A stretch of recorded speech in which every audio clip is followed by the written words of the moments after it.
आज आपण करणार आहे भोपळ्याच्या घाऱ्या। आमच्या इकडे याला घाऱ्या म्हणतात, काही लोक याला घारगे पण म्हणतात, भोपळ्याची घारगे। आता या भोपळ्याला आपण फोडून घेऊया। भोपळ्याला आपण फोडून घेतलेला आहे आणि त्याच्या बिया काढून याच्या असे बारीक बारीक तुकडे केलेले आहेत, हे पहा। आणि याला आता आपण स्वच्छ धुवून घेतलेला आहे। आता याला आपण वाफेवर वाफवून घ्यायचं आहे, म्हणजे शिजवून घ्यायचं आहे।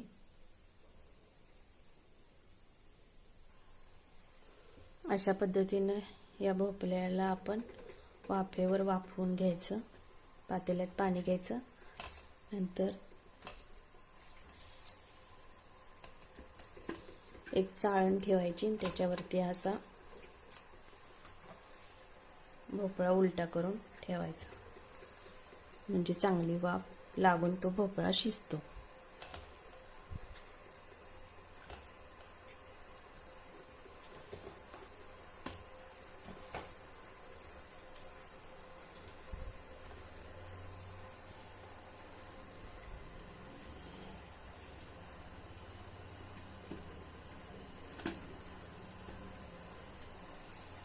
आता याच्यावरती एक असं झाकण लावायचं आणि 15 ते 20 मिनिटं असंच आपण त्याला शिजवून घेऊया वाफेवर।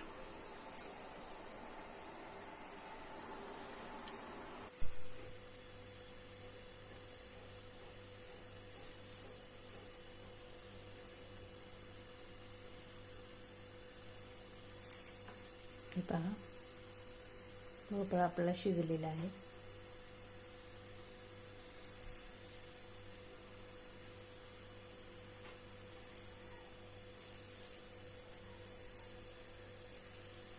आता याला आपण थंड होऊ देऊया। आता आपला भोपळा चांगला शिजलेला आहे आणि थंडही झालेला आहे। आता आपण याचा हा गर आहे तो एका भांड्यात काढून घ्यायचा। हा गर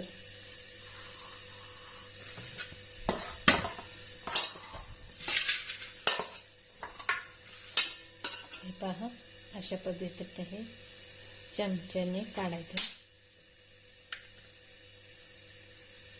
हे असं काढून घ्यायचं।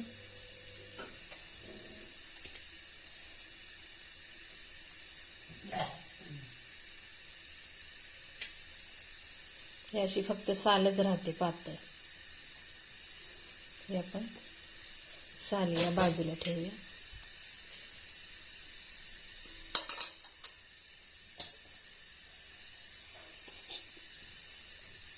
अशा पद्धतीने सर्व अशा पद्धतीने सगळ्या भोपळ्याचं हे आपण असा गर काढून घ्यायचा आहे।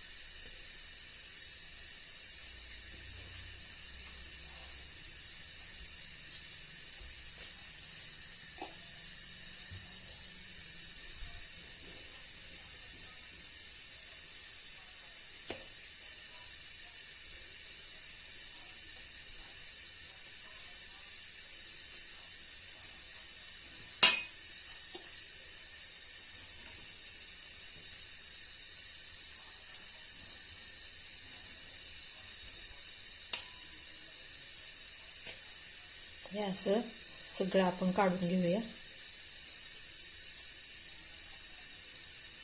हे पहा, अशी फक्त सालच राहते, ती आपल्याला असं टाकायची आणि हा असा गर सगळा काढून घ्यायचा आहे। मी आता सगळा या भोपळ्याचे गर काढून घेते।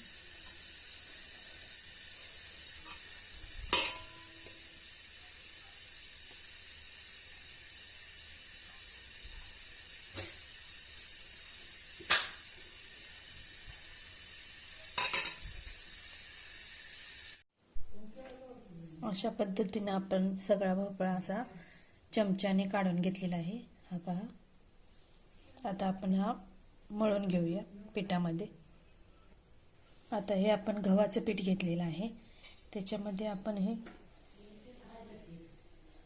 पाऊण वाटी बेसनचं पीठ घ्यायचं आहे गव्हाच्या पिठामध्ये.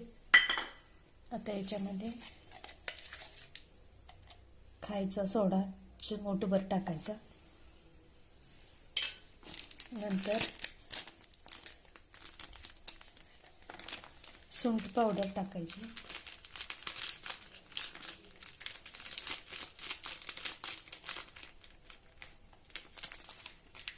हे पहा, 1 चमचा सुंठ पावडर टाकून घ्यायची. नंतर याच्यामध्ये 2 चमचे वेलची पावडर,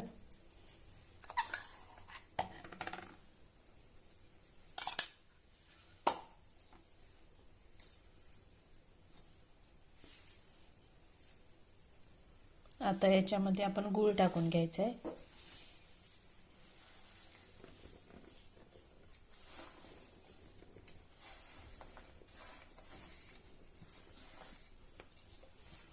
बारीक चिरून घेतलेला गूळ घ्यायचा आहे टाकून. तर याच्यामध्ये हा भोपळा आपण जेवढा लागेल तेवढाच याच्यामध्ये मिक्स करायचा. या पिठामध्ये जेवढा लागतो तेवढाच घ्यायचा.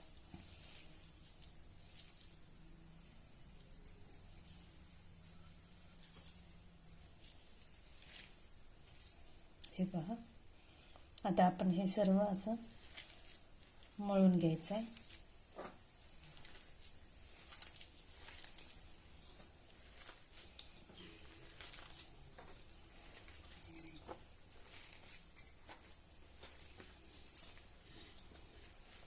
हे अशा पद्धतीने आपण असं सर्व मळून घ्यायचं.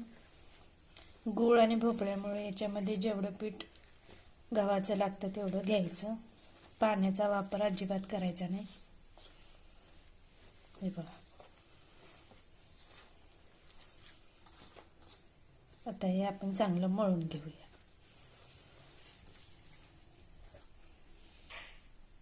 अर्धा चमचा हळद टाकायची ह्याच्यामध्ये पीठ मळताना. आता हे सर्व असं पुन्हा एकजीव करून घेऊया. चांगलं पीठ मळून घ्यायचं.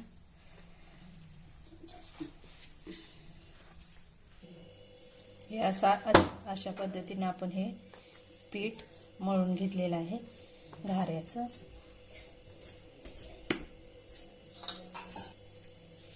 आता हे पाणी न घेता असं आपलं पीठ तयार आहे. आता शेवटी फक्त पाण्यामध्ये हात बुडवून नुसतं या पिठाला आपण असं करायचं.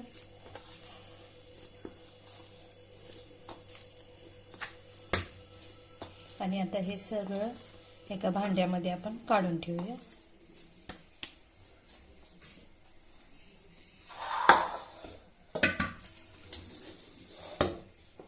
हे पहा, अशा पद्धतीने हा आपण हे पीठ मळून घेतलेलं ठेवायचं आहे.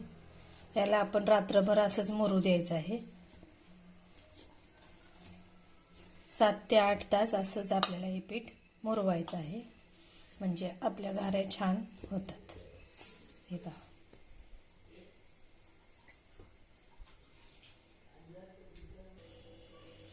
हे पहा, अशा पद्धतीने मी 2 वेळा पीठ मळून घेतलेलं आहे. तेवढ्या भोपळ्यामध्ये आपल्याला एवढं पीठ लागलेलं आहे. हे पहा, आता याला आपण रात्रभर असंच ठेवायचं आहे झाकून, आणि सकाळी आपण घाऱ्या करणार आहे.